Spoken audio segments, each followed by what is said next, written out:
நாம் கொஞ்சம் சிந்தனை செய்து பார்த்தால் அது எவ்வளவு பெரிய பாரமான காரியம் என்பது நமக்கு விளங்கும். ஊரிலே, சொந்த ஊரிலே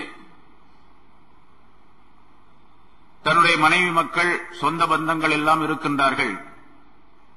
இவர்களெல்லாம் விட்டுவிட்டு செல்வது நமக்கு மிகப்பெரிய சிரமமாக இருக்கும் என்பதாக சில பேர் நினைத்தார்கள், சில சஹாபாக்கள் நினைத்தார்கள். அதே போன்று இந்த ஊரிலேயே நாம் நம்முடைய பொருளாதாரத்திற்காக வேண்டி வியாபாரங்களையும் செய்து வருகின்றோம். அதையும் விட்டுவிட்டு செல்ல வேண்டும். சிலருக்கு தோட்டம் துறவுகள் இருந்தன, அதையும் விட்டுவிட்டு செல்ல வேண்டும். யாரிடத்திலும் விற்பனை செய்துவிட்டு செல்ல முடியாது, அப்படியே விட்டுவிட்டு போய்விட வேண்டும். ஹிஜ்ரத் என்பது அதுதான். சொத்துக்கள், சொந்த பந்தங்கள், உறவினர்கள், மற்ற பொருள்கள் அனைத்தையும் அப்படியே விட்டுவிட்டு எந்த ஊரிலே தீனை காப்பாற்றிக் கொள்வதற்குரிய நிம்மதி ஏற்படுகின்றதோ, வழிவகைகள் ஏற்படுகின்றனவோ அந்த இடத்திற்கு செல்ல வேண்டும். இது மிகப்பெரிய பாரமான ஒரு காரியம்.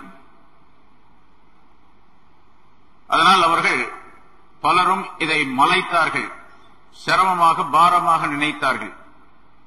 அந்த நேரத்தில் அல்லாஹ் தஆலா இந்த ஆயத்தை இறக்கி வைத்தான்.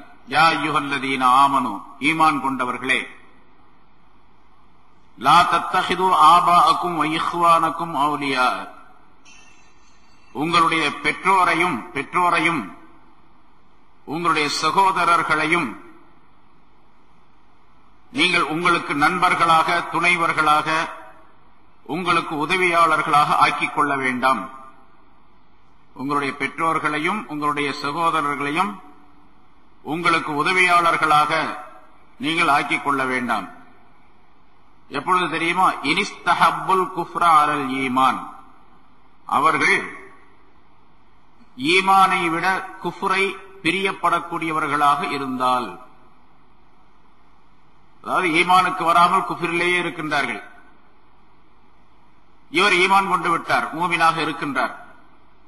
மூமினாக இருக்கக்கூடிய ஒருவர் தன்னுடைய பெற்றோராக இருந்தாலும் சரி, தன்னுடைய சகோதரர்களாக இருந்தாலும் சரி, அவர்களை தங்களுக்கு நேசர்களாக, நண்பர்களாக, உதவியாளர்களாக ஆக்கிக் கொள்ளக்கூடாது. அவர்கள் குஃப்ரிலேயே இருக்கக்கூடிய நேரத்தில் ஈமானை விட குஃப்ரை அவர்கள் விரும்புகின்ற நேரத்தில் விரும்புவார்களேயானால் அவர்களை நீங்கள் உங்களுடைய பெற்றோர்களையும் உங்களுடைய சகோதரர்களையும் நீங்கள் உங்களுக்கு நண்பர்களாக, நேசர்களாக, உதவியாளர்களாக ஆக்கிக் கொள்ளக்கூடாது என்று அல்லாஹ் தஆலா குறிப்பிடுகின்றார். அவர்கள் இப்படி நினைத்துக் கொண்டிருந்தார்கள். நம்முடைய பெற்றோரை கவனிக்க வேண்டும், உறவினர்களோடு சேர்ந்து வாழ வேண்டும், சகோதரர்களோடு இணங்கி வாழ வேண்டும் என்றெல்லாம் நினைத்தார்கள். அதனால் நாம் இந்த ஊரை விட்டு, மக்காவை விட்டு செல்லுவது சாத்தியமில்லாத நிலை, சாத்தியமில்லாத வேலை என்பதாக நினைத்தார்கள். அல்லாஹ் தஆலா இந்த ஆயத்தை இறக்கி வைத்த உடனே சஹாபாக்களுக்கு தெளிவு ஏற்பட்டு விட்டது. அப்படியே விட்டுவிட்டு பல பேர் போய்விட்டார்கள். ஆனா எல்லோரும் போகவில்லை, சில பேர் அங்கிருந்து ஹிஜ்ரத் செய்து போய்விட்டார்கள். தங்களுடைய சொத்து சுகங்கள் அத்தனையும் விட்டுவிட்டு, இஸ்லாத்திற்கு வராதவர்களாக அவருடைய பெற்றோர் இருந்தாலும் சரி, உறவினர்கள் இருந்தாலும் சரி, மனைவி மக்கள் இருந்தாலும் சரி, எல்லோரையும் விட்டுவிட்டு ஈமான் கொண்டவர்கள் மட்டும் போய்விட்டார்கள். பலர் போய்விட்டார்கள். அடுத்து அல்லாஹ் தஆலா சொல்லுகின்றான், வமன் யதவல்லஹும்,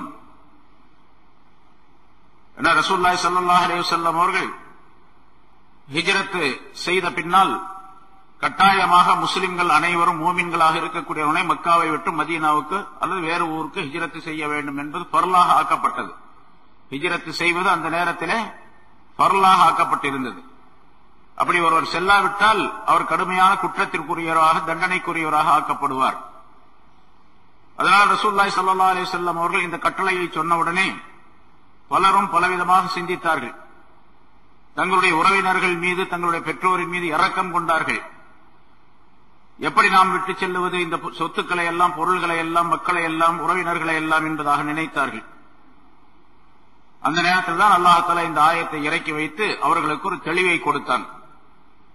யாராக இருந்தாலும் சரி, குஃப்ரில் இருக்கக்கூடிய நேரத்தில் அவர்கள் உங்களுக்கு பிரியமானவர்களாக, நேசர்களாக இருக்கக்கூடாது. வமன் யதவல்லஹும் மின்கும், உங்களிலிருந்து எவரேனும் ஒருவர் அவர்களை தனக்கு நேசராக ஆக்கிக் கொள்வாரேயானால், குஃப்ரிலே இருக்கக்கூடிய அந்த உறவினர்களை, பெற்றோராக இருந்தாலும் உறவினர்களாக இருந்தாலும் யாராக இருந்தாலும் அவர்களை தங்களுக்கு நண்பர்களாக, நேசர்களாக, உதவியாளர்களாக ஆக்கிக் கொள்வார்களேயானால் அத்தகையவர்கள் அநியாயக்காரர்கள் என்பதாக அல்லாஹ் குறிப்பிடுகின்றார். அவர்கள் மிகப்பெரிய அநியாயக்காரர்கள். அதாவது இவர் ஈமான் கொண்டு விட்டார், மற்றவர்கள் குஃப்ரிலே இருந்து கொண்டிருக்கின்றார்கள், இவருடைய சொந்தக்காரர்கள் எல்லாம், பெற்றோர்கள் எல்லாம். இருந்தாலும் அவர்களை நேசிப்பது என்பது அவர்களை தங்களுக்கு உதவியாளர்களாக அல்லது வேறு ஏதேனும் தேவை அவர்கள் மூலமாக நிறைவேற்றிக் கொள்ள வேண்டும் என்று நினைக்கக்கூடியவர்களாக இருப்பது என்பது மிகப்பெரிய அநியாயத்திற்குரியது என்று அல்லாஹ் குறிப்பிடுகின்றான். இந்த ஆயத்தில் ஒரு கருத்தை குறிப்பிடுகின்றான். ஒரு மனிதர் ஷிர்க் வைப்பது, இணை வைப்பது இருக்கின்றது, அது கடுமையான குற்றம். அதேபோல இணை வைக்கக்கூடியவரை விரும்புவதும் குற்றம். இணை வைப்பது குற்றம், இணை வைக்கக்கூடியவரை மனதார விரும்புவதும் குற்றம். அல்லாஹ்வை நிராகரிப்பது குற்றம், அல்லாஹ்வுடைய சட்டங்களை, அல்லாஹ்வுடைய தூதரை நிராகரிப்பது குற்றம்.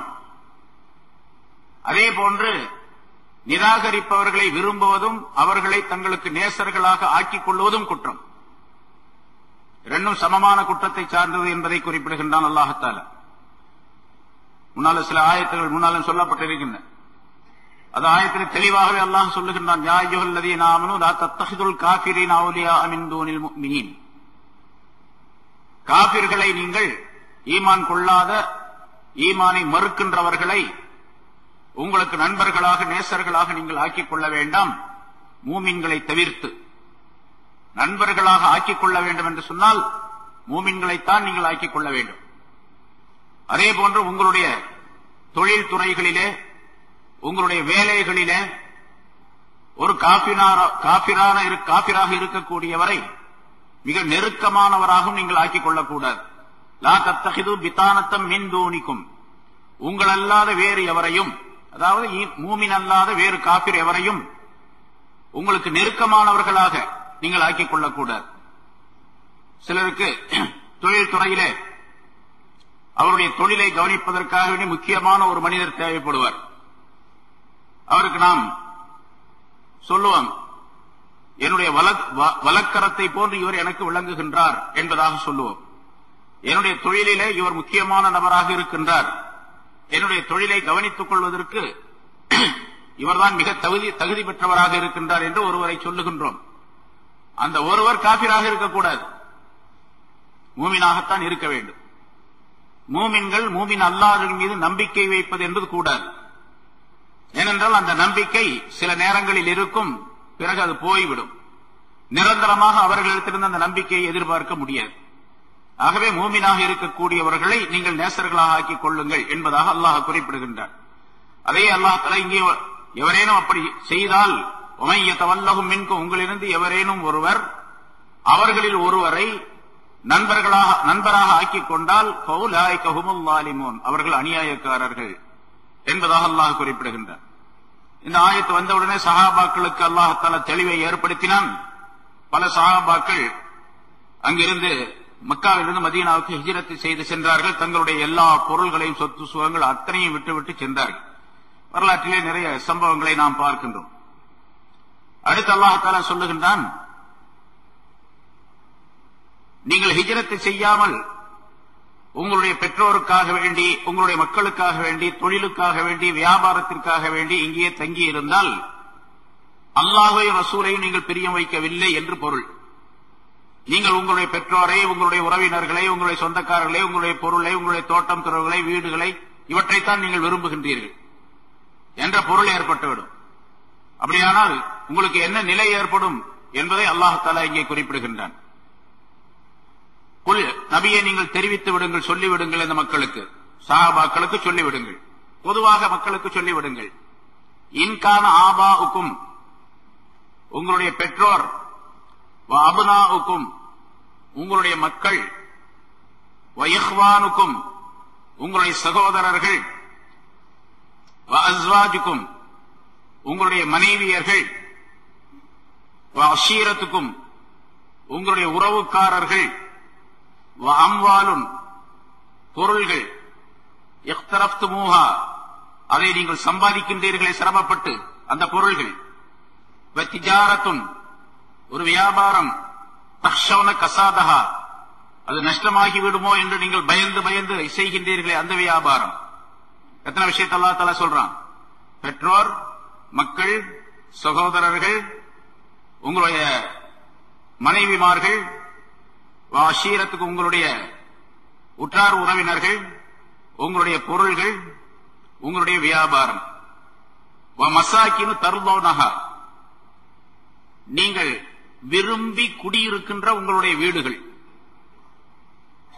ரொம்ப அழகா கட்டியிருப்பார். அந்த வீடு அவருக்கு ரொம்ப இன்பமா இருக்கும், இருக்கிறது குடியிருப்புக்கு ரொம்ப இன்பமா இருக்கும்.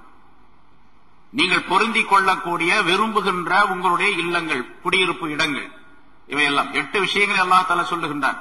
இவை அனைத்தும் அஹப்ப இலைக்கும் உங்களுக்கு ரொம்ப பிரியமானதாக இருந்தால், மினல்லாஹி வ ரசூலிஹி அல்லாஹ்வை விட, அல்லாஹ்வுடைய ரசூலை விட, வ ஜிஹாதின் ஃபீ சபீலிஹி அவருடைய பாதையிலே நீங்கள் போர் செய்வதை விட, இந்த பொருள்கள் எல்லாம் உங்களுக்கு விருப்பமானவையாக இருந்தால், நம்ம அப்படித்தான் இருக்கிறோம். அல்லாஹ்வை விட ரொம்ப விருப்பம் நமக்கு நம்ம வீடு, அல்லாஹ்வை விட ரொம்ப விருப்பம் நமக்கு நம்முடைய தொழில் துறை, வியாபாரம். அல்லாஹ்வை விட ரொம்ப பிரியம் என்னுடைய மனைவி, என்னுடைய மக்கள் எல்லாம். இங்க அல்லாஹ் சொல்றான், இப்படி உங்களுக்கு இருந்தால், இது விருப்பமானவையாக பிரியமானவையாக இருந்தால், ஃபதரப்பசு ஹத்தா யக்தி அல்லாஹு பி அம்ரிஹி அல்லாஹ் தஆலா தன்னுடைய தண்டனையை கொண்டு வருவதை நீங்கள் எதிர்பாருங்கள்.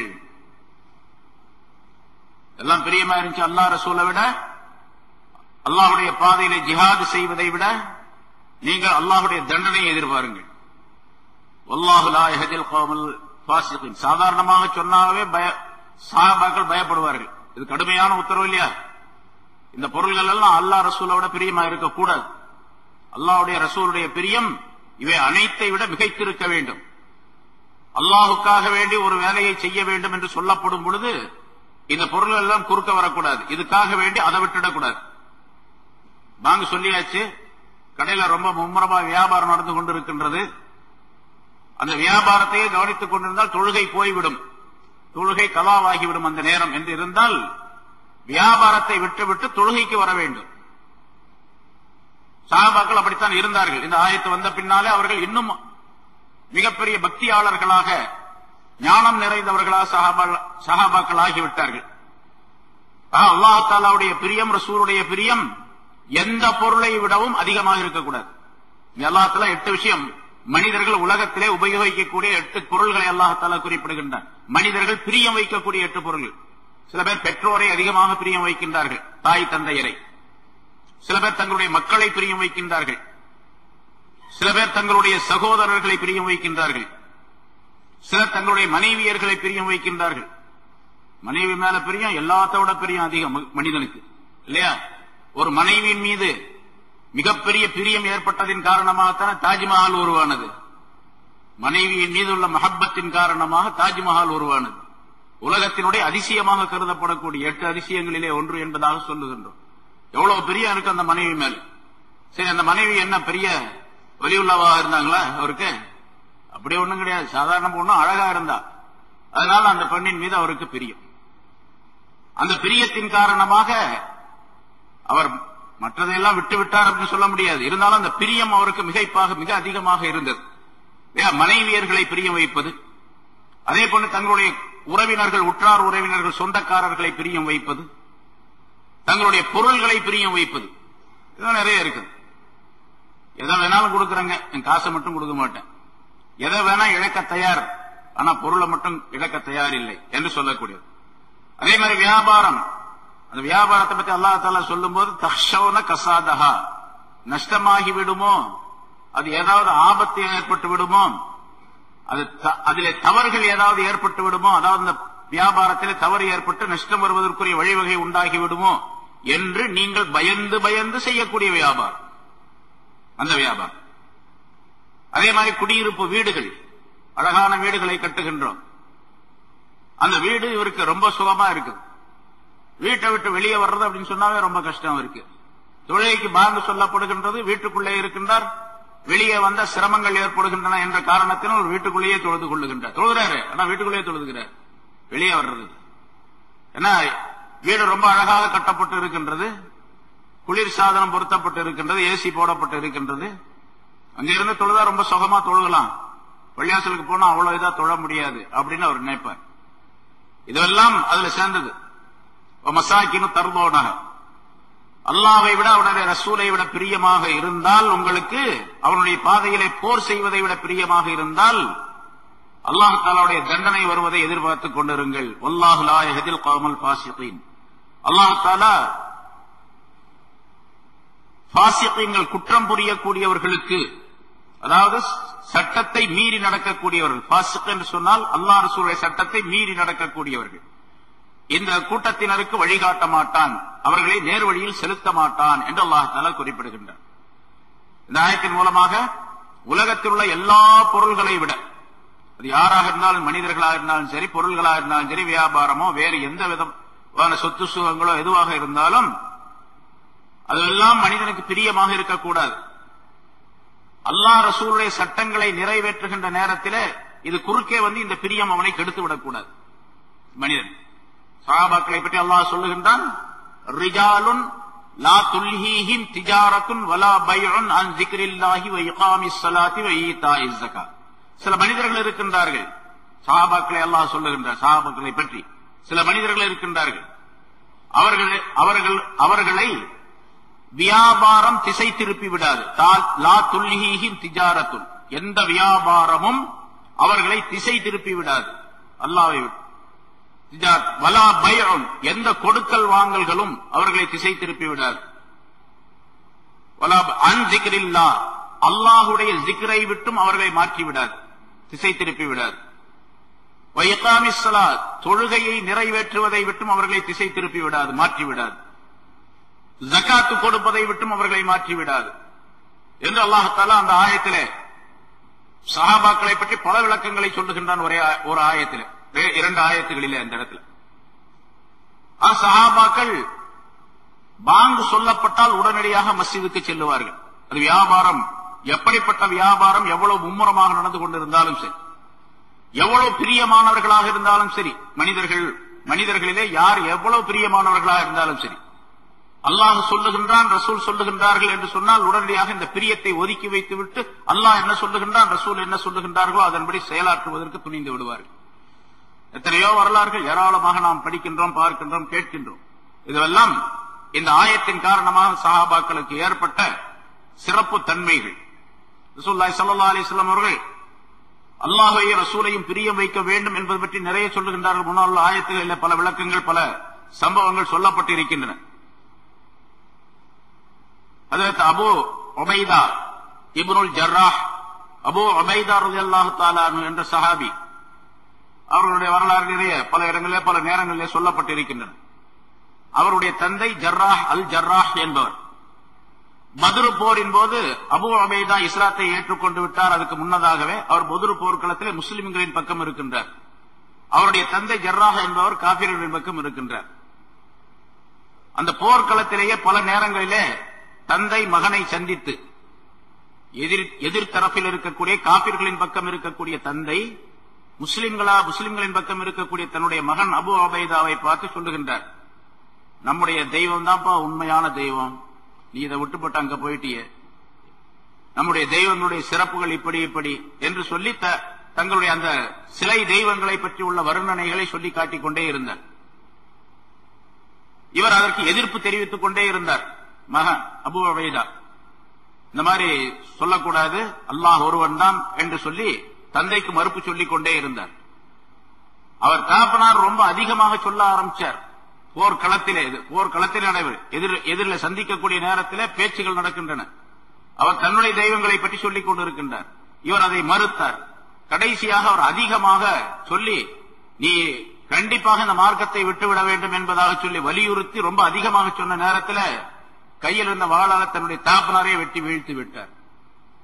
தன்னுடைய தந்தையை பத்ரு போர்க்களத்தில் அபூ உபைதா அல் ஜர்ராஹ் என்பவரை வெட்டி வீழ்த்தினார். இதுதான் அல்லாஹ்வுடைய ரசூலுடைய பிரியம் மிகைத்திருப்பது என்பதற்கு அடையாளம். அல்லாஹ்வுடைய ரசூலுடைய பிரியம் இருக்கின்றது என்று சொன்னால் எப்படி நடந்து கொள்ள வேண்டும் என்பதற்கு உதாரணம். அதாவது அஸ்மா ரலியல்லாஹு தஆலா அன்ஹா அவர்கள் சொல்லுகின்றார்கள், யா ரசூலல்லாஹ், ரசூலுல்லாஹி ஸல்லல்லாஹு அலைஹி வஸல்லம் அவர்களிடத்தில் அவர் கேட்கின்றார், யா ரசூலல்லாஹ், என்னுடைய தாய் இன்னும் இஸ்லாத்தை ஏற்றுக்கொள்ளவில்லை. இஸ்லாத்தை ஏற்றுக்கொள்ளாத காபிரான என்னுடைய தாய் என்னிடத்தில் வருகின்றார், என்னை பார்ப்பதற்காக வேண்டி பிரியப்பட்டு வருகின்றார். ஆனால் அவர் முஷ்ரிக்காக இருக்கின்றார். நான் அந்த தாயுடன் பாசமாக பழகலாமா? தாய் என்ற அந்தஸ்தை அந்த பெண்ணுக்கு, அந்த என்னுடைய தாய்க்கு கொடுத்து அவருக்கு மரியாதை செய்யலாமா என்பதாக கேட்டார். இந்த கேள்விதான் இங்க முக்கியம். அடுத்த ரசூலுல்லாஹி ஸல்லல்லாஹு அலைஹி வஸல்லம் சொல்லுகின்றார்கள், ஆம், நீ உன்னுடைய தாயை மதித்து அவரை சேர்ந்திருக்க வேண்டும், அவருக்கு மரியாதை செய்ய வேண்டும் என்பதாக சொன்னார்கள் ரசூலுல்லாஹி ஸல்லல்லாஹு அலைஹி வஸல்லம். இங்க அந்த கேள்வி அஸ்மா ரலியல்லாஹு தஆலா அன்ஹா அவர்களுக்கு ஏற்பட்டதே ஈமானின் காரணமாக. தாய்க்கு மரியாதை செய்ய வேண்டும், தாயுடன் பேச வேண்டும், தாயின் மீது அன்பு வைக்க வேண்டும் என்றெல்லாம் சொல்லப்பட்டிருக்கின்றது. ஆனால் முஷ்ரிக்காக இருக்கும்போது செய்யலாமா இத என்ற எண்ணம் வந்ததே அஸ்மா ரலியல்லாஹு தஆலா அன்ஹா அவர்களுடைய ஈமானுடைய உயர்வை சுட்டிக்காட்டுகின்றது என்பதாக குறிப்பிடப்படுகின்றது. இதுபோன்ற பல சம்பவங்கள். அபூ சுஃபியான் இஸ்லாத்தை ஏற்றுக்கொள்ளாத பொழுது மதீனாவுக்கு ஒரு தடவை வந்தார். அதுவும் போர் சம்பந்தமாக, குறைஷிகள் சம்பந்தமாக பேசுவதற்காக வேண்டி வந்தார். அபூ சுஃபியானுடைய மகள் தான் ரசூலுல்லாஹி ஸல்லல்லாஹு அலைஹி வஸல்லம் மனைவி உம்மு ஹபீபா. அவர்கள் மகளை பார்ப்பதற்காக வேண்டி வீட்டுக்கு போனார். வீட்டுக்கு போன நேரத்தில் அவரை வரவேற்கவும் இல்லை. உம்மு ஹபீபா ரசூலுல்லாஹி அபூ சுஃபியானுடைய மகள் ரசூலுல்லாஹி ஸல்லல்லாஹு அலைஹி வஸல்லம் மனைவி தந்தையை வரவேற்கவில்லை. வரவேற்கவில்லை என்பது மட்டுமல்ல, அங்கே ஒரு பாய் கிடந்தது அல்லது ஒரு போர்வை கிடந்தது, அதிலே போய் உட்காருவதற்காக வேண்டி அவர் போனார். வரவேற்கவும் இல்லை, உட்கார சொல்லவும் இல்லை. மக தகப்பனார் என்ன பண்ணாரு, அந்த பாயில போய் உட்கார்றதுக்கு போனார். உடனே உம்மு ஹபீபா அந்த பாயை எடுத்து சுருட்டி ஓரத்தில் வச்சுட்டாங்க. நீ நஜீஸான ஆளு உட்காரக்கூடாது அப்படின்ட்டாங்க. யாரை பார்த்து சொல்றாங்க? தந்தையை பார்த்து சொல்லுகின்றாங்க. நான் அப்படி செய்யக்கூடாது. இங்க ரசூலுல்லாஹி ஸல்லல்லாஹு அலைஹி வஸல்லம் அவர்கள் அஸ்மா ரலியல்லாஹு தஆலா அவர்களுக்கு சொன்னது, அவர்கள் காபிராக முஷ்ரிக்காக இருந்தாலும் கூட அவர்களுக்கு மரியாதை செய்ய வேண்டும், அவர்களுக்கு உபகாரம் செய்ய வேண்டும் என்றெல்லாம் சொல்லப்பட்டிருக்கின்றது. ஆனா அவர்களுடைய விளக்க ரசூலுல்லாஹி ஸல்லல்லாஹு அலைஹி வஸல்லம் அந்த நேரத்தில் இந்த சொன்ன செய்தி அவர்களுக்கு தெரியாமல் இருந்திருக்கலாம்.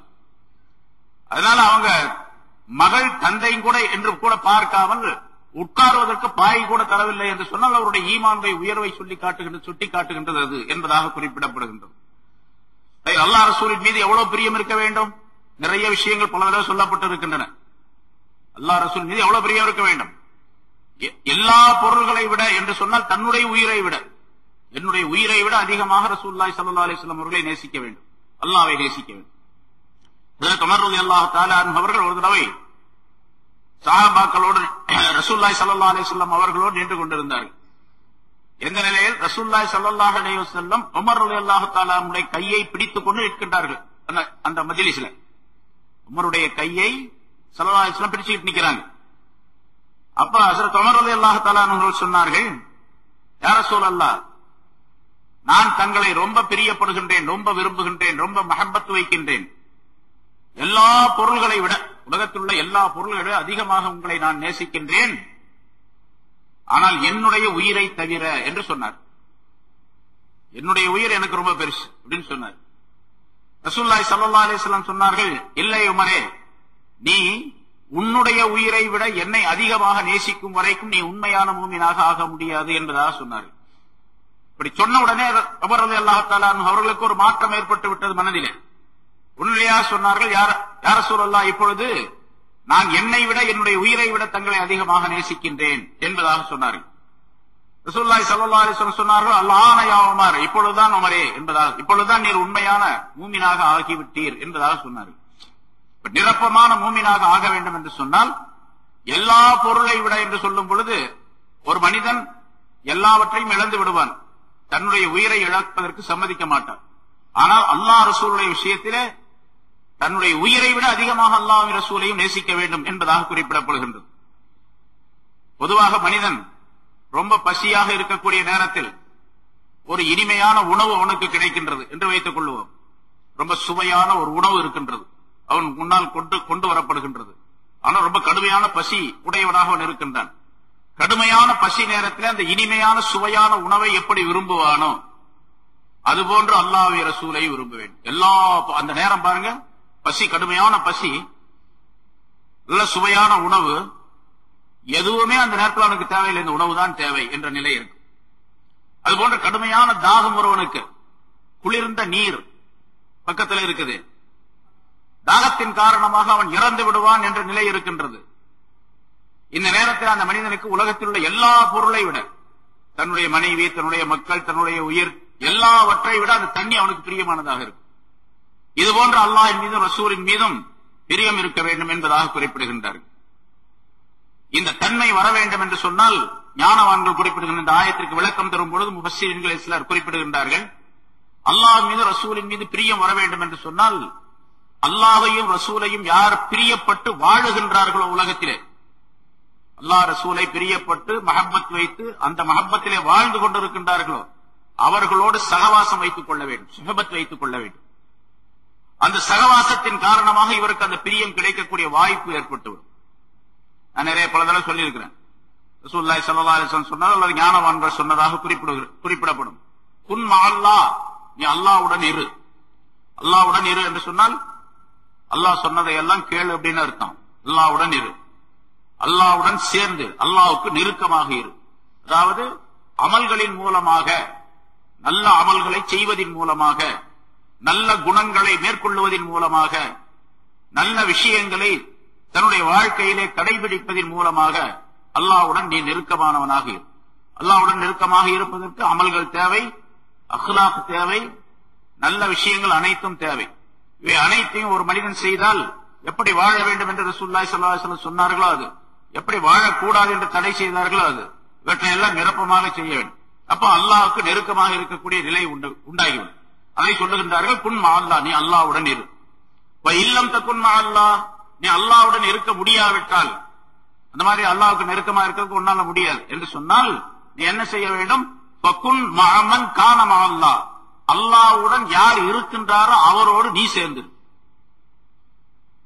ஃபஇன்னஹு யூஸிலுக இலல்லாஹ், அவர் உன்னை அல்லாஹ்வுடன் சேர்த்து வைத்து விடுவார். இப்ப இந்த தன்மை வந்தால்தான் அல்லாஹ்வையும் ரசூலையும் எப்படி பிரியம் வைப்பது, எப்படி மஹப்பத்து கொள்வது என்ற நிலை தெரியும். நம்மெல்லாம் எப்படி இருக்கணும்னு கேட்டா, பேருக்கு சொல்லிக்கிறோம், அல்லாஹ் மீது ரசூல் மீது எனக்கு பிரியம் இருக்கின்றது என்பதாக பேருக்கு வெளித்தோட்டத்திலே சொல்லிக் கொள்ளுகின்றோம். உண்மையிலேயே மஹப்பத் என்பது நம்ம இடத்துல கிடையாது. மஹப்பத் இருந்தால் அல்லாஹ் சொல்லுகின்றான், ரசூல் சொல்லுகின்றார்கள் என்று ஒரு விஷயத்தை சொல்லும் பொழுது, கேள்விப்படும் பொழுது உடனடியாக அந்த விஷயங்கள் அனைத்தையும், உலக சம்பந்தப்பட்ட அத்தனை விஷயங்களையும் விட்டுவிட்டு எது சொல்லப்படுகின்றோ அதன் பக்கம் வர வேண்டும், செயல்பட வேண்டும். அதை ஆராய்ச்சி எல்லாம் செய்து கொண்டிருக்க கூடாது. இது சரியா சரியில்லையா, அவர் சொல்றது இந்த ஹதீஸ் சரியா, இந்த ஆயத்து சரியா, அல்லது இதுக்கு வேறு விளக்கமா, இந்த விளக்கம் தானா அப்படின்னு சொல்லிட்டு இவர் ஆராய்ச்சி செய்ய செய்ய என்ன கேட்டா, இவருடைய எல்லா விதமான நல்ல தன்மைகளும் போய்விடக்கூடிய சூழ்நிலை ஏற்பட்டுவிடும். இந்த உலகத்தில் பெரும்பாலான மனிதர்கள் அப்படித்தான் ஆக்கப்பட்டு விட்டது. நாம் பார்க்கிறோம். சாதாரணமாக ஒரு விஷயத்தை சொன்னா, இந்த சொன்னது சரியா, அது எந்த ஹதீஸ்ல இருக்குது, இதுக்கு ஆதாரம் என்ன, ஆதாரம் தேடுவதிலேயே நேரம் போய்விடுகின்றது. இவர் அமல் செய்ய முடியாது. அமல் செய்ய முடியாவிட்டால் அல்லாஹ்வுடைய ரசூலுடைய பிரியம் என்பது இவருக்கு இருக்காது. அதனால அல்லாஹ்வுடைய பிரியம் இந்த அளவுக்கு இருக்க வேண்டும். சஹாபாக்கள் எப்படி வாழ்ந்தார்களோ அந்த தன்மை உடையவர்களாக ஆக வேண்டும் என்று முயற்சிக்க வேண்டும். ஆனா சஹாபாக்களை போன்று நாம் ஆக முடியாது இல்லையா?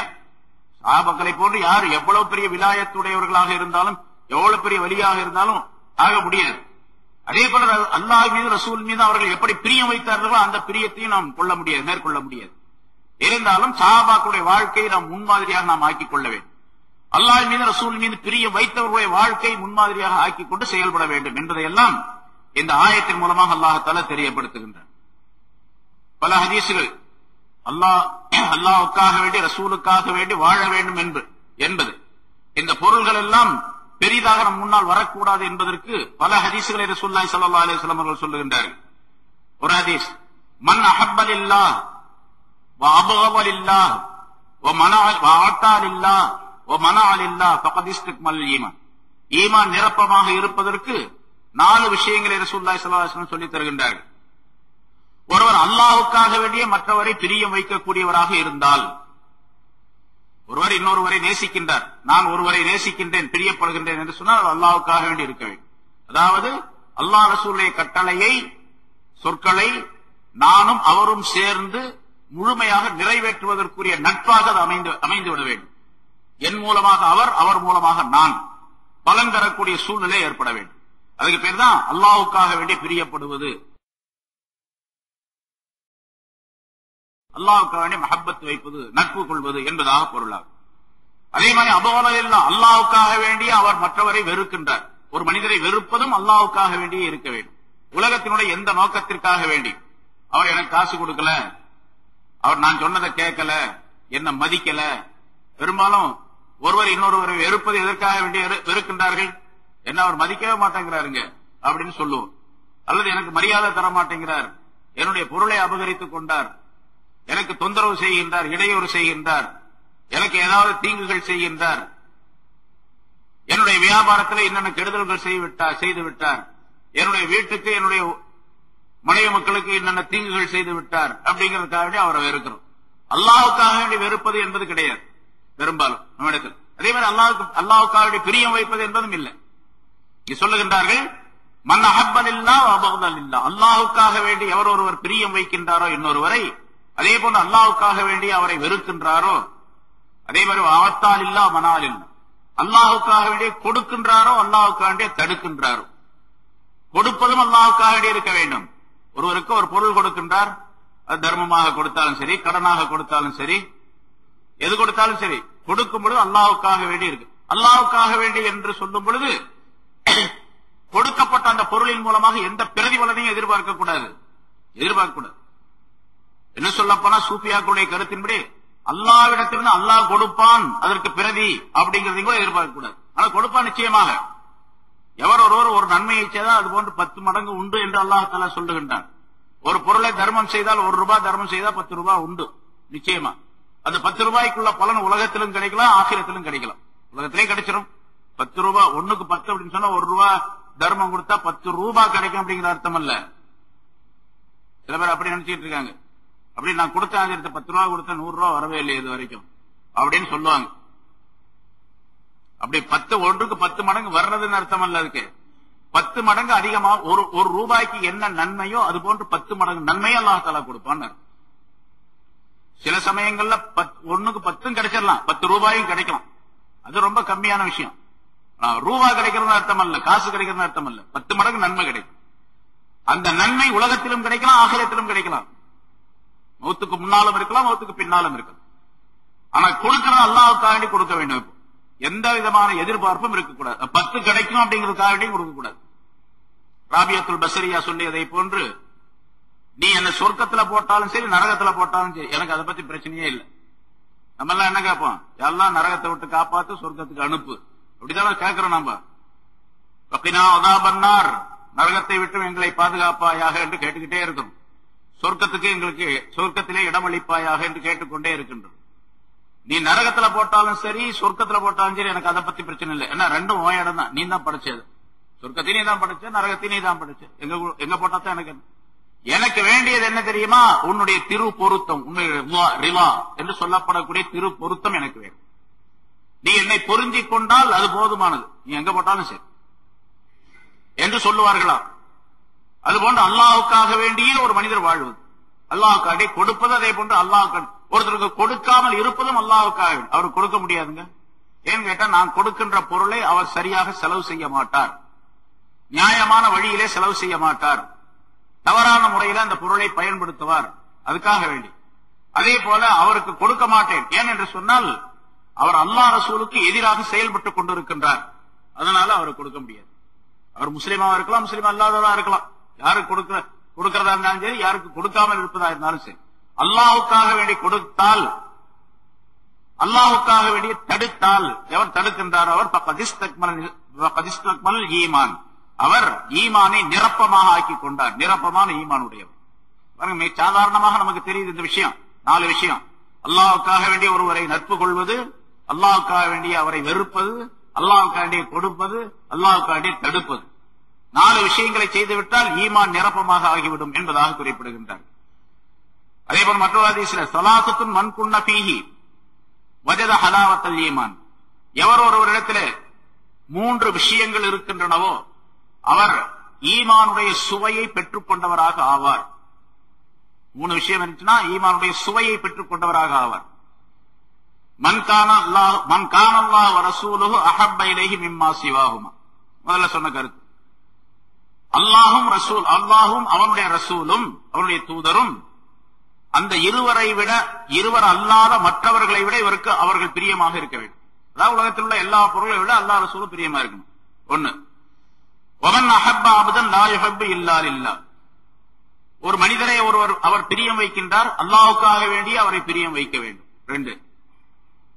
வமை யக்ரஹு அன் யஊத ஃபில் குஃப்ரி பஅத அன் அன்கதஹு அல்லாஹ் மின்ஹு கமா யக்ரஹு அன் யுல்கா ஃபின்னார். ஒரு மனிதர் ஈமானுக்கு வந்து விட்டார், ஈமானுக்கு வந்த பின்னாலே ஈமானை விட்டு திரும்ப குஃப்ருக்கு போய் விடுவது, காஃபிரான மனிதராக ஆகிவிடுவது, ஈமானை விட்டு மதம் மாறிவிடுவது என்பது அவருக்கு எப்படி இருக்க வேண்டும் என்று சொன்னால், அவருடைய எண்ணத்திலே அவரை தூக்கி நெருப்பிலே போட்டால், உயிரோடு நெருப்பிலே தூக்கி போட்டால் அவர் எப்படி அதனை வெறுப்பாரோ அதுபோன்று வெறுப்பு ஏற்பட வேண்டும் என்று சொன்னால், குஃப்ர் உடையவராகவே இருந்து அப்படியே மௌத்தாகிவிட்டால் அவர் நெருப்புக்கு போய் விடுவார், நரகத்திற்கு போய் விடுவார். இப்ப ஈமான் உடையவராக இருக்கக்கூடிய நேரத்தில் அந்த நரக நெருப்பை விட்டு தப்பித்தவராக ஆக்கப்பட்டு இருக்கின்றார். திரும்ப அவர் குஃப்ருக்கு போறதா இருந்தா எங்க போறாருன்னு அர்த்தம், நெருப்புக்கு போய் விட போறாருன்னு அர்த்தம். நெருப்பிலே போடப்படுவதை எப்படி அவர் வெறுக்கின்றாரோ அதுபோன்று குஃப்ருக்கு போய்வதை வெறுக்க வேண்டும். இந்த மாதிரி இந்த 3 நிலைகள் இருந்தால் ஒரு மனிதன் ஈமானுடைய சுவையை சுவைத்தவராக ஆகிவிட்டார் என்பதாக குறிப்பிடுகின்றார். இந்த தன்மை முன்னால் சொன்னப்பட்டபடி இந்த தன்மை இருக்க வேண்டும் என்று சொன்னால், முதலாவதாக அல்லாஹ் ரசூலுடைய அந்த சொற்கள் செயல்கள் அனைத்தையும் மிக பிரியமாக கடைபிடிக்க வேண்டும். அதே போன்று நல்லடியார்கள் யார் இருக்கின்றார்களோ அவர்களோடு சேர்ந்திருக்கக்கூடிய தன்மை உடையவர்களாக இருக்க வேண்டும். அதன் மூலமாக கிடைக்கக்கூடிய பலன்கள் ஏராளம். நாமவே ஒரு வழியை தேர்ந்தெடுத்துக் கொண்டு அல்லாஹ்வை ரசூலை நான் பிரிய வைப்பதற்காக முயற்சிக்கின்றேன், என்னென்ன காரியங்களை செய்கின்றேன் என்பதை விட யார் நல்லடியார்களாக இருக்கின்றார்களோ அவர்களோடு சேர்ந்து கொண்டு அல்லாஹ்வுடைய வழியை தேடுவது, அல்லாஹ்வின் பக்கம் நெருக்கம் பெறுவது என்பது மிக எளிதாக அதை மனிதனுக்கு உண்டாக்கி வைத்துவிடும். பிஷ்ருல் ஹாரிஸ் என்று ஒரு மனிதர், ஒரு பெரிய ஞானி, அவர் ரசூலுல்லாஹி ஸல்லல்லாஹு அலைஹி வஸல்லம் அவர்களை கனவிலே ஒரு தடவை கண்டார். ஸல்லல்லாஹு அலைஹி வஸல்லம் அவர்களை கனவிலே பார்த்தார். அவர் பெரிய ஞானம் பெற்றவர், மிகச்சிறந்த அந்தஸ்துக்குரியவராக இருந்தார். ரசூலுல்லாஹி ஸல்லல்லாஹு அலைஹி வஸல்லம் அவரிடத்தில் கேட்டார்கள், கனவிலே கேட்கின்றார்கள், அத்தத்ரி லிம ரஃபஅக அல்லாஹு தஆலா அலா அக்ரானிக. பிஷ்ரே, உம்மை போன்றவர்கள் பலர் இருக்கின்றார்கள் இந்த நகரத்திலே, உம்மை போன்று நல்ல அந்தஸ்து படைத்தவர்கள் பலர் இருக்கின்றார்கள். ஆனா எல்லாரை விட உமக்கு ஒரு பெரிய தரஜா, உயர்வான ஒரு தரஜாவை அல்லாஹ் தஆலா கொடுத்திருக்கின்றார் மக்களுக்கு மத்தியில். உம்முடைய கூட்டாளிகளை விட, உம்மை சார்ந்த நண்பர்களை விட உம்மை அதிகமாக அல்லாஹ் தஆலா உயர்த்தியது எதன் காரணமாக என்று உமக்கு தெரியுமா என்று கேட்டார்கள். ரசூலுல்லாஹி ஸல்லல்லாஹு அலைஹி வஸல்லம் அவர்கிட்ட கேட்கிறாங்க, பிஷ்ரே, அல்லாஹ் தஆலா உமக்கு உயர்வை தந்திருக்கான், அது என்ன காரணத்தினால் தெரியுமா? நான் சொன்னேன், யா ரசூலல்லாஹ், எனக்கு தெரியாது, என்ன காரணம் தான் எனக்கு தெரியாது. ரசூலுல்லாஹி ஸல்லல்லாஹு அலைஹி வஸல்லம் அவர்கள் அவர்களே சொல்லுகின்றார்கள் அந்த கனவிலே, பித்திபாயிக லிசுன்னதி, என்னுடைய சுன்னத்தான விஷயங்களை நீ கடைபிடிப்பதின் காரணமாகவும், என்னுடைய சுன்னத்தான நடைமுறைகளை நீ சரியாக கடைபிடிப்பதின் காரணமாகவும், வஹித்மதிக ஸாலிஹீன், நல்லடியார்களுக்கு நல்ல மனிதர்களுக்கு நீ ஹித்மத் செய்வதின் காரணமாகவும், நல்ல மனிதர்களுக்கு சேவைகள் செய்வது, பணிவிடை செய்வது, அது பெரிய, அதாவது சொல்லுவார்கள், ஞானவான்கள், அல்லாஹ்வுடைய நெருக்கம் பெற்ற ஞானவான்களுடைய செருப்பை தூக்கினால் அந்த ஞானம் நமக்கு கிடைத்துவிடும். அந்த செருப்புக்கு மரியாதை செய்தால் அவருடைய ஞானம் கிடைத்துவிடும். செருப்புக்கு மரியாதை செய்வதுன்னா என்ன அர்த்தம்? வச்சுக்கிட்டு கும்பிடுறதுன்னு அர்த்தம் இல்ல. அவர்கள் பணிவிடை செய்வது அப்படிங்கிற கருத்து. அவர் செருப்பு போட போறாரு, செருப்பை தூக்கி கொடுத்தால், ரசூலுல்லாஹி ஸல்லல்லாஹு அலைஹி வஸல்லம் அவர்களுக்கு சஹாபாக்கள் அப்படி செய்தார்கள் என்று வரலாறு நிறைய நாம பார்க்கிறோம். நல்லடியார்களுக்கு நீ செய்கின்ற ஹித்மத்தின் காரணமாகவும், வநுசுஹிக லிஇஹ்வானிக, உன்னுடைய சகோதரர்களுக்கு நீ நல்ல உபதேசங்களை செய்வதின் காரணமாகவும், வமஹப்பதிக லிஅஸ்ஹாபி வஅஹ்லி பைத்தி, என்னுடைய சஹாபாக்களையும் என்னுடைய குடும்பத்தினரையும் நீ பிரியம் வைத்திருப்பதின் காரணமாகவும், ஹுவல்லதி பல்லக மனாசில் அல் அப்ரார், இதுதான் உன்னை நல்லடியாருடைய அந்தஸ்துக்கு உயர்த்தி இருக்கின்றது என்று ரசூலுல்லாஹி ஸல்லல்லாஹு அலைஹி வஸல்லம் அவர்கள் அவருக்கு கனவிலே சொன்னார்கள் என்பதாக குறிப்பிடப்படுகின்றது. 4 விஷயங்களை குறிப்பிடுகின்றார்கள். ரசூலுல்லாஹி ஸல்லல்லாஹு அலைஹி வஸல்லம் அவருடைய சுன்னத்தான் நடைமுறைகளை முழுமையாக பின்பற்றுவது, நல்லடியார்களுக்கு பணிவிடை செய்வது, ஹித்மத் செய்வது, தன்னுடைய சகோதரர்களுக்கு என்று சொன்னால் முஸ்லிமானவர்களுக்கு உபதேசம் செய்வது, நல்ல உபதேசம் செய்வது, அதாவது நல்லதை ஏவுவது, தீமையை தடுப்பது, அதான் உபதேசம் என்பது. ரசூலுல்லாஹி ஸல்லல்லாஹு அலைஹி வஸல்லம் சஹாபாக்கள் அவருடைய குடும்பத்தினர் ஆகியோரை பிரியம் வைப்பு எல்லா காலங்களிலும் இருக்கணும். அவங்க உயிரோடு இருக்கக்கூடிய காலத்தில் மட்டுமல்ல, எல்லா காலத்திலும் எப்படி ரசூலை பிரியம் வைக்கின்றோமோ அதே வந்து சஹாபாக்களையும் பிரியம் வைக்க வேண்டும். ரசூலுல்லாஹி ஸல்லல்லாஹு அலைஹி வஸல்லம் குடும்பத்தினரையும் பிரியம் வைக்க வேண்டும். இதன் காரணமாகத்தான் உமக்கு இந்த பதவி ஏற்பட்டிருக்கின்றது, உயர்வு ஏற்பட்டிருக்கின்றது என்பதாக சொன்னார். இங்க அல்லாஹ்வின் ரசூலையும் எப்படி பிரியம் வைக்க வேண்டும், அந்த பிரியத்தின் காரணமாக அல்லாஹ்விடத்தில் எப்படி உயர்வு பெறுகின்றார் என்பதற்கு உதாரணமாக இந்த சம்பவம் சொல்லி காட்டப்படுகின்றது. ஆகவே அல்லாஹ் தஆலாவையும் ரசூலையும் பிரியம் வைப்பது உலகத்தில் உள்ள எல்லா பொருள்களையும், நம்மிடத்தில் எந்தெந்த பொருள்கள் 8 பொருள்களை அல்லாஹ் தஆலா இங்கே குறிப்பிடுகின்றான். 8க்குள்ளே ஏராளமான விஷயங்கள் இருக்கின்றன. அவற்றை தெரிந்து நடக்கக்கூடியவர்களாக இருக்க வேண்டும். பிரியம் என்பது அல்லாஹ் தஆலாவிடத்தில் இப்படி இருக்க வேண்டும், ரசூலிடத்தில் இப்படி இருக்க வேண்டும் என்பதற்கு உதாரணம் குறிப்பிடப்படுகிறது. அந்த பிரியம் இல்லாவிட்டால் அல்லாஹ்வுடைய தண்டனை வருவதை எதிர்பார்த்துக் கொண்டிருங்கள் என்று சொன்னால், அல்லாஹ்வுடைய தண்டனை பலவிதமா வரும், பல முறையில வரும். சுனாமி வந்துச்சு, அது அல்லாஹ்வுடைய தண்டனை தான். அதே போன்று முஸ்லிம்களுக்கு உலகம் முழுவதும் முஸ்லிம்கள் என்று சொன்னாலே தீவிரவாதிகள் என்பதாக பெயர் இருக்குது. இப்போ யாரு செஞ்சாலும் சரி முஸ்லிம்கள் தீவிரவாதிகள் அப்படின்னு சொல்லப்படக்கூடியது. இதெல்லாம் அல்லாஹ் தஆலாவின் மீதும் ரசூலின் மீதும் நம்முடைய பிரியம் போய்விட்டதின் காரணமாக ஏற்படக்கூடிய தீமைகள், நமக்கு வந்து சேரக்கூடிய தீமைகள். அதுபோன்று பல்வேறு விதமான துன்பங்கள், எந்த முசீபத் வந்தாலும் சரி, எந்த துன்பங்கள் வந்தாலும் சரி, அதெல்லாம் நாம் செய்யக்கூடிய தீமைகளின் காரணமாக ஏற்படக்கூடியது. அல்லாஹ் தஆலா குர்ஆன்ல பல இடங்களிலே சொல்லி காட்டுகிறான், மா அஸாப மின் முஸீபத்தின் ஃபபிமா கஸபத் ஐதீக்கும். எந்த துன்பம் உங்களுக்கு ஏற்பட்டாலும் சரி, அது உங்களுடைய கரங்கள், உங்களுடைய கைகள் செய்யக்கூடிய பாவங்களின் காரணமாகத்தான் என்பதாக அல்லாஹ் குறிப்பிடுகின்றார். லஹரல் ஃபஸாது ஃபில் பர்ரி வல் பஹர் பிமா கஸபத் ஐதின் நாஸ். கரையிலும் கடலிலும், கடலிலும் கரையிலும் ஃபஸாதுகள், குழப்பங்கள் பெருகிவிட்டன மனிதருடைய கைகள் செய்த பாவங்களின் காரணமாக, தீமைகளின் காரணமாக என்று அல்லாஹ் குறிப்பிடுகின்றார். ஆக எந்த தீமையாக இருந்தாலும் சரி, அது தரையில மட்டுமல்ல, கடல்ல வந்தாலும் சரி, கடல்ல வரக்கூடிய சுனாமி கடல்ல வந்ததுதான், கரையில வரக்கூடியது எத்தனையோ ஆபத்துகள், எத்தனையோ விதமான விபத்துகள் ஏற்படுகின்றன, துன்பங்கள் ஏற்படுகின்றன. எல்லாமே மனிதர்கள் செய்யக்கூடிய தீமைகளின் காரணமாகத்தான் என்று அல்லாஹ் குறிப்பிடுகின்றார். அதாவது அல்லாஹ் ரசூலுடைய பிரியமில்லை, அல்லாஹ் ரசூலுடைய சொல்லை கேட்பதில்லை, அல்லாஹ் ரசூல் சொன்ன செயல்படி சொல்படி நடப்பதில்லை என்ற காரணத்தினால் ஏற்படுகின்றன என்பதை குறிப்பிடுகின்றார்.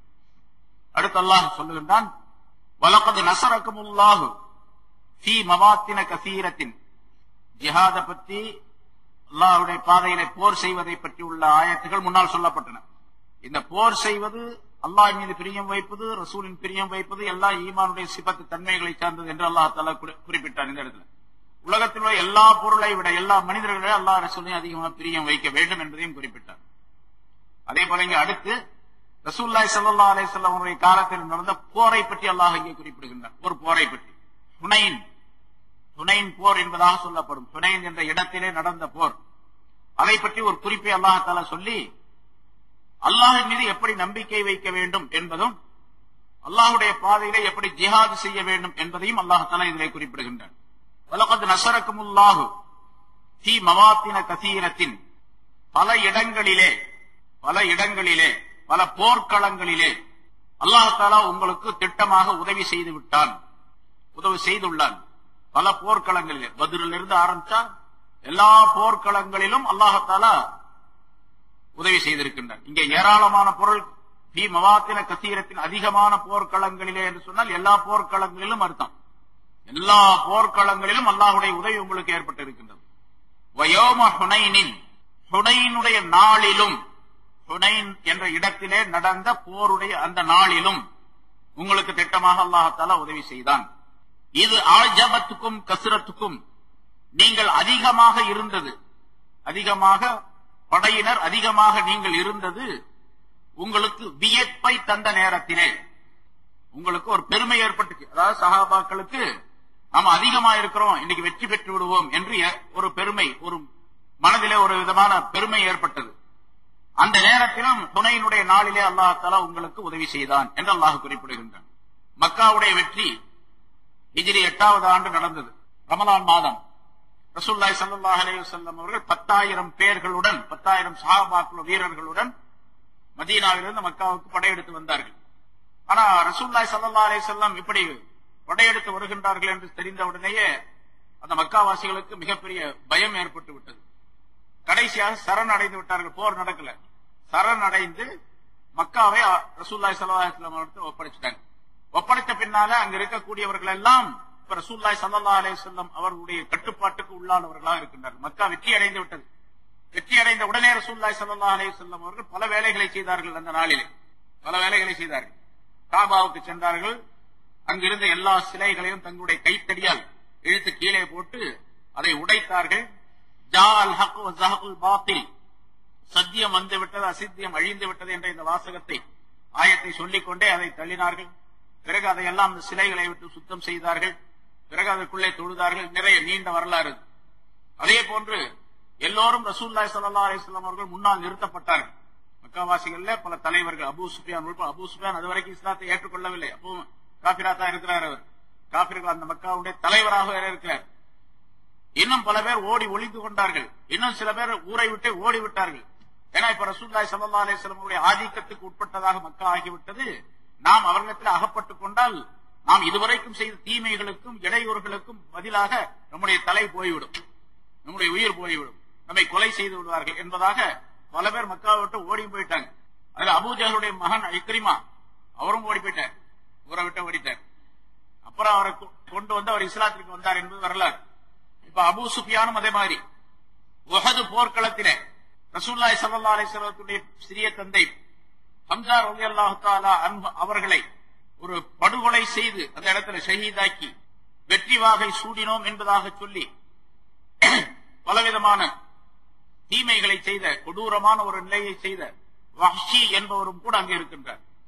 இவர்கள் எல்லாம் ரசூலுல்லாஹி ஸல்லல்லாஹு அலைஹி வஸல்லம் அவர்கள் முன்னால் கொண்டு வந்து நிறுத்தப்பட்டிருக்கின்றார்கள். பல ஆயிரக்கணக்கான மக்கள் இன்னைக்கு என்ன செய்வார்களோ தெரியாது.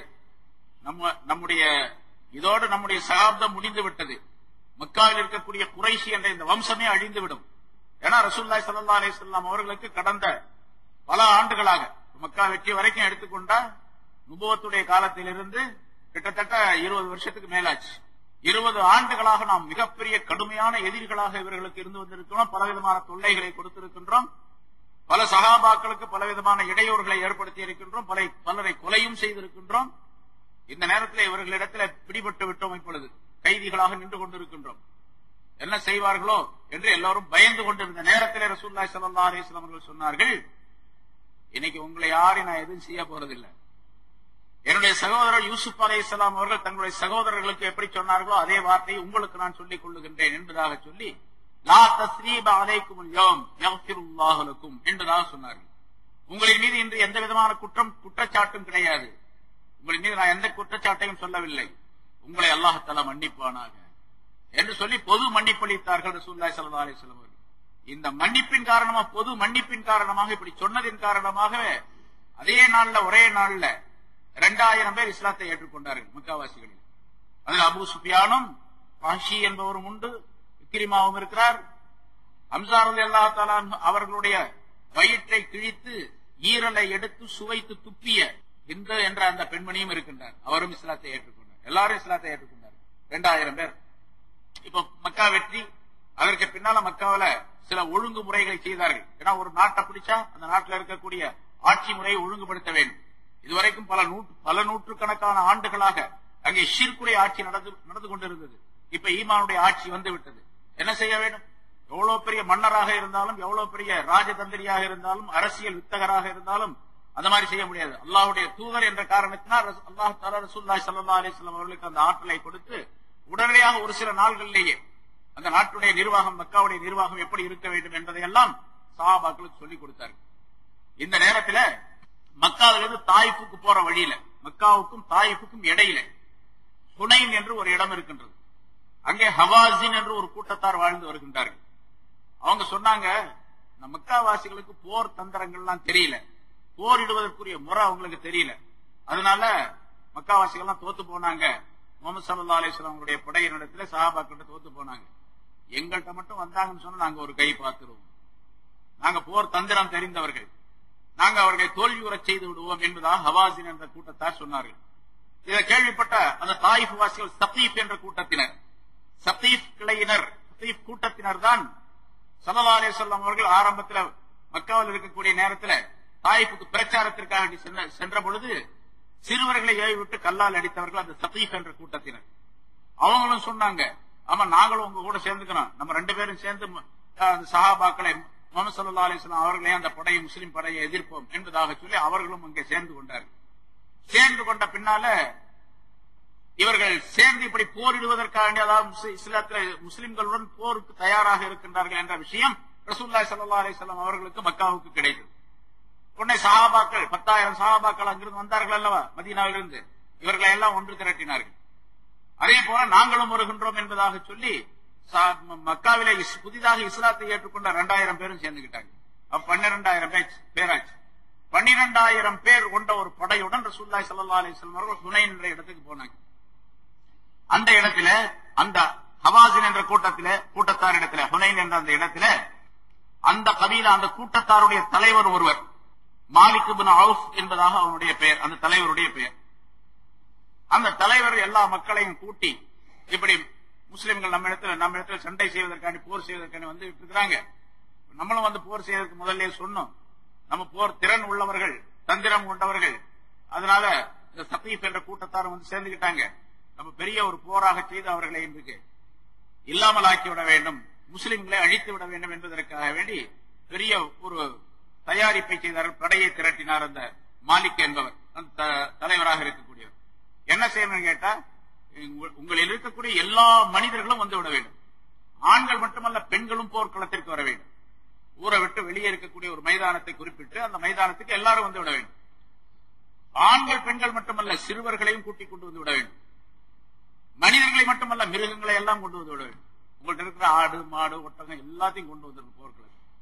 ஏங்க அதெல்லாம் கொண்டு வர சொல்றீங்க அப்படின்னு கேட்டாங்க. ஆடு மாடுகள் மிருகங்கள் ஒட்டகங்கள்லாம் ஒரு பக்கம் நிக்க வைக்கணும், பெண்களை எல்லாம் ஒரு பக்கம் தனியா நிக்க வைக்கணும், பின்னால குழந்தைகளை எல்லாம் அந்த பெண்களோடு இருக்க வைக்கணும். முன்னால போர்க்களத்தில் முன்னால் நின்று ஆண்கள் போரிட வேண்டும், வயோதிகர்கள் அதற்கு பின்னால் நிற்க வேண்டும். இப்ப அந்த வாலிபர்கள் போரிடக்கூடிய நேரத்தில் போர்க்களத்தில் தங்களுடைய மனைவியர்களை பார்க்கின்றார்கள், தங்களுடைய குடும்பத்தார் பெண்களை எல்லாம் பார்க்கிறாங்க, தங்களுடைய சொத்துக்களை எல்லாம் பார்க்க. அவங்களுடைய சொத்து பெரும்பாலான சொத்துக்கள் கால்நடைகள் தான். கால்நடைகள் மட்டுமல்ல, அவர்களிடத்தில் இருக்கக்கூடிய தங்கம் வெள்ளி பொருள்கள் எல்லாம் அங்கே வந்து குவிக்கப்பட்டு விட வேண்டும் என்பதாக சொன்னார். எல்லாத்தையும் கொண்டு வந்துட்டாங்க. தங்கம் வெள்ளி போன்ற பொருள்கள் ஏராளமாக கொண்டு வந்து கூச்சி வச்சுட்டாங்க. அது ஒரு பக்கம் இருக்குது. இவங்க போர்க்களத்தில் எதிரி, அதாவது முஸ்லிம்களை இவர்கள் பார்க்கும் பொழுது போரிடக்கூடிய நேரத்தில் நம்ம போரிடுவது நம்முடைய மக்களுக்காக வேண்டி, நம்முடைய பொருளுக்காக வேண்டி, நம்முடைய கால்நடைகளுக்காக வேண்டி, நம்முடைய பெற்றோர் ஊட்டார் உறவினர்களுக்காக வேண்டி என்ற எண்ணம் அந்த இடத்துல வந்து வீர தீரமாக போரிட வேண்டும் அப்படிங்கிற ஒரு எண்ணத்துல கொண்டு வர சொன்னேன் அப்படின்னு சொன்னேன். இது நல்ல திட்டம் தான் அப்படின்னு எல்லாரும் வரவேற்றாங்க. ஏன்னு கேட்டா, இவர்களை பார்க்கும் பொழுது இவர்களுக்கு ஒரு ரோஷம் வரும், நம்ம எப்படியாவது வெற்றியாக வேண்டும், இல்லாவிட்டால் இவர்கள் எல்லாம் அனாதைகளாகி விடுவார்கள், பெண்கள் எல்லாம் கனவில் இல்லாதவர்களாக விதவைகளாக ஆகி விடுவார்கள், இந்த கால்நடை ஒட்டகங்கள் எல்லாம் அபகரிக்கப்பட்டு விடும், அதனால் நாம் வீராதீரமாக போரிட வேண்டும் என்பதற்காக இந்த எண்ணத்தை உருவாக்குவதற்கான எங்க எல்லா பொருளையும் கொண்டு வந்து வைக்க சொன்னார். அதே மாதிரி எல்லாம் கொண்டு வந்து வச்சாங்க. வச்சுட்டு இப்ப வர்றவங்க, அங்க மக்காவிலிருந்து வர்றவங்க அதிகாலை நேரத்துல வருவாங்க. இங்க இந்த இடத்துக்கு வந்து சேர்றது அவங்களுடைய சேரக்கூடிய நேரம் அதிகாலை நேரம், சுபுடைய நேரம், அதுக்கு கொஞ்சம் முந்தி வருவாங்க. அதனால நீங்க அங்க வந்து நிறைய அந்த முள் செடிகள் நிறைய இருக்கக்கூடிய இடம், இந்த செடிகளுக்கு பின்னால் மரங்களுக்கு பின்னால நீங்க மறைஞ்சு நின்றுக்கணும். இருட்டான நேரம் அது, சுபுவுக்கு முன்னால இருட்டான நேரம், இருளிலே நீங்கள் மறைந்து நின்று கொள்ள வேண்டும். இந்த முஸ்லிம்கள் எல்லாம் ஒன்றாக வரக்கூடிய நேரத்தில் திடீரென்று பாய்ந்து அவர்களை தாக்க வேண்டும் அப்படின்னு சொல்லி ஒரு ஏற்பாடு செய்து வைத்திருந்தார். அதே மாதிரி அந்த படையின் ஹவாஸின் கோத்திரத்தன் மற்றவர்கள் எல்லாம் சேர்ந்து மறைவாக இருந்தார்கள். அங்கே பொருள்கள் எல்லாம் குவிக்கப்பட்டு இருந்தன.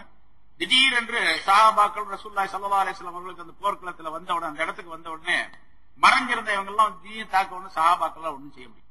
திடீர் தாக்குதல் இவங்க எதிர்பார்க்கல. போருங்கிறது சாதாரணமா அப்படி நடைபெறாது. வெளிச்சம் வந்த பிறகுதான் போர் நடைபெறும். போர் முன்னால சொல்லியிருக்க பதில் போர் எப்படி நடைபெற்றது, உஹது போர் எப்படி நடைபெற்றது அப்படிங்கிற இதெல்லாம் சொல்ல.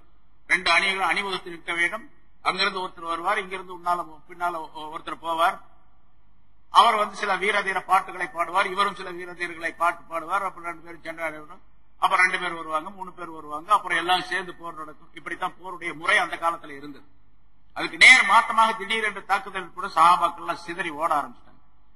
ஆனா ஒண்ணு என்னன்னு கேட்டா, இங்க அல்லாஹ் தஆலா சொல்லக்கூடிய கருத்து, இந்த சஹாபாக்கள் இங்க 12,000 பேர் இருந்தாங்க. சஹாபாக்களுக்கு மக்கா வெற்றி ஆன உடனேயே ஒரு விதமான பெருமை அவர்களுக்கு ஏற்பட்டு விட்டது. பெருமைன்னு சொன்னா நம்ம போல பெருமை அல்ல, இருந்தாலும் நம்ம அதிகமான பேர் இருக்கின்றோம் அப்படிங்கிற ஒரு நினைப்பு. அதிகமான பேர் இருக்கிறோம், 12,000 பேர் இருக்கிறோம், அதனால நம்மளை யாருமே தோற்கடிக்க முடியாது அப்படின்னு நினைச்சுட்டாங்க. யாருமே நம்மை தோல்வியுற செய்ய முடியாது. ஏன்னா ரசூலுல்லாஹி ஸல்லல்லாஹு அலைஹி வஸல்லம் ஒரு ஹதீஸ் சொல்லி இருக்கின்றார்கள், கைரு ஸஹாபா அர்பா, சஹாபாக்களில் சிறந்தவர்கள் 4 பேர். அபூபக்கர், உமர், உஸ்மான், அலி ரலியல்லாஹு தஆலா அவர்களை குறித்து சொல்லுகின்றார்கள். வ கைரு ஸராயா 400, சிறிய படைகளிலே மிகச்சிறந்தது 400 பேர் கொண்டது. சின்ன படை, பெரிய படை. சரியா அப்படின்னு சொன்னது சிறிய படை. ரசூலுல்லாஹி ஸல்லல்லாஹு அலைஹி வஸல்லம் அவர்கள் கலந்து கொள்ளாத போருக்கெல்லாம் சின்ன படைன்னு பேர். அந்த காலத்தில் வரலாற்றில, இஸ்லாமிய வரலாற்றில ரசூலுல்லாஹி ஸல்லல்லாஹு அலைஹி வஸல்லம் எந்த போரில் எல்லாம் கலந்து கொண்டார்களோ அந்த போருக்கு பேர் பெரிய போர், பெரிய படை என்பதாக சொல்லப்படும். கஸ்வா என்பதாக சொல்லப்படும். ஸல்லல்லாஹு அலைஹி வஸல்லம் கலந்து கொள்ளாத போருக்கு பேர் சரியா, சின்ன படை அப்படின்னு சொல்லப்படும். அப்படி கைரு சராயா, சின்ன படையிலே மிகச்சிறந்தது 400 பேர்களை கொண்டது.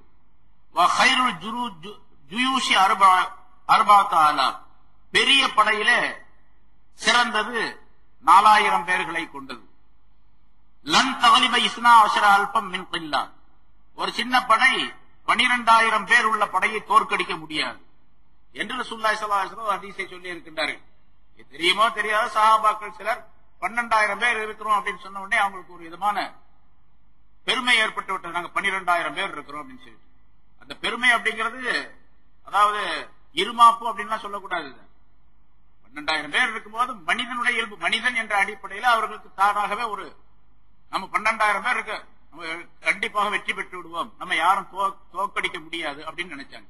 அல்லாஹ் தஆலா இங்கே சொல்லுகின்றான், லகத் நஸரகுமுல்லாஹு ஃபீ மவாத்தின கஸீரத்தின் வ யௌம ஹுனைன், பல இடங்களிலே பல போர்க்களங்களிலே அல்லாஹ் தஆலா உங்களுக்கு உதவி செய்திருக்கின்றான். ஹுனைனுடைய நாளிலும் உங்களுக்கு உதவி செய்தான். இது ஆஜபத்துக்கும் கஸரத்துக்கும், நீங்கள் அதிகமாக இருந்தது உங்களுக்கு பெருமையை உண்டாக்கி அந்த நேரத்தில், அப்பொழுதும் அல்லாஹ் தஆலா உங்களுக்கு உதவி செய்தான்.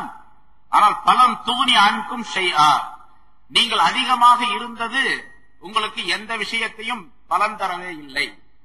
நீங்க அதிகமாக இருந்ததின் காரணமாக வெற்றி என்பது கிடைக்கவில்லை. முதல்ல தோல்வி ஏற்பட்டுச்சு, பிறகு வெற்றி கிடைச்சிச்சு. வெற்றி உங்களுக்கு நீங்கள் அதிகமாக இருந்ததின் காரணமாக ஏற்படவில்லை, அல்லாஹ் தஆலாவுடைய உதவியின் காரணமாக ஏற்பட்டது என்பதை அல்லாஹ் தஆலா குறிப்பிடுகின்றார். பலன் தூணி அன்கும் ஷைஆ, நீங்கள் அதிகமாக இருந்தது உங்களுக்கு எந்த விஷயத்தையும் ஏற்படுத்தவே இல்லை, உங்களை விட்டும் எதையும் தடை செய்யவில்லை, உங்களுக்கு எந்த விதமான நன்மையும் தரவே இல்லை, எந்த விதமான வெற்றியையும் தரவே இல்லை.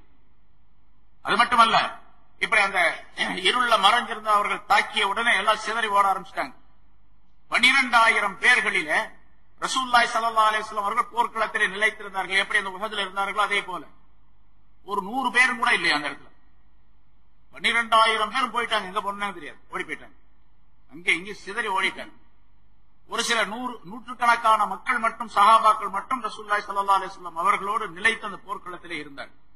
ஆனா சஹாபாக்களுக்கு எப்படி ஆகிவிட்டது என்று சொன்னால், மிகப்பெரிய சிரமம் ஏற்பட்டு போச்சு அந்த நேரத்தில். என்னடா இப்படி ஆகி போச்சு, நம்ம நினைச்சதுக்கு மாத்தமா அப்படின்னு சொல்லி ஒரு பயங்கரமான நெருக்கடி, மனசுல ஒரு கஷ்டம் ஏற்பட்டுச்சு. அல்லாஹ் சொல்லுகின்றான், வலாகத் அலைக்குமுல் அர்து பிமா ரஹபத், இந்த பூமியே உங்களுக்கு ரொம்ப நெருக்கடியாக ஆகிவிட்டது. இந்த பூமி ரொம்ப விசாலமாக இருந்தும் கூட பூமி ரொம்ப சின்னதாக இருக்கிற மாதிரி தெரியுது உங்களுக்கு, அந்த அளவுக்கு ஒரு நெருக்கடி ஏற்பட்டு விட்டது. வலாகத் அலைக்குமுல் அர்து பிமா ரஹபத், அது ரொம்ப பெருசாக விசாலமாக இருந்தும் கூட இந்த பூமி உங்களுக்கு ரொம்ப நெருக்கடியாக ஆகிவிட்டது. சும்மா வல்லைத்தும் முதுபிரீன், பிறகு நீங்கள் புறமுதுகு காட்டியவர்களாக நீங்கள் ஓடிவிட்டீர்கள். புறமுதுகு காட்டி ஓடும், போர்க்களத்தில் புறமுதுகிட்டு ஓடுவது பெரிய பாவத்தை சேர்ந்தது, பெரும் பாவங்களை சேர்ந்தது. அப்படி நீங்க ஓடிட்டீங்க என்று அல்லாஹ் தஆலா சொல்லுகின்றார். ஆனாலும் சும்மா அன்ஸலல்லாஹு ஸகீனத்துஹு அலா ரசூலிஹி வ அலல் முஃமினீன், அல்லாஹ் தஆலா அதற்கு பிறகு தன்னுடைய ரசூலின் மீதும் மூமின்களின் மீதும் தன்னுடைய சகீனத் என்று சொல்லப்படக்கூடிய அமைதியை, நிம்மதியை இறக்கி வைத்தான். வான்சலல்லாஹ் ஜுனூதல் லம் தரவுஹா, நீங்கள் பார்க்க முடியாத சில படைகளை உங்களுக்கு அனுப்பி வைத்தான், இறக்கி வைத்தான். அல்லபல்லதீன கஃபரு, காபிரானவர்களை அல்லாஹ் தஆலா வேதனை செய்தான், தண்டனை கொடுத்தான். வதாலிக ஜஸாஉல் காஃபிரீன், இது காபிர்களுக்குரிய தண்டனை என்று அல்லாஹ் தஆலா குறிப்பிடுகிறார். இன்ஷா அல்லாஹ் அடுத்த வாரம் அது சம்பந்தமாக சில விளக்கம்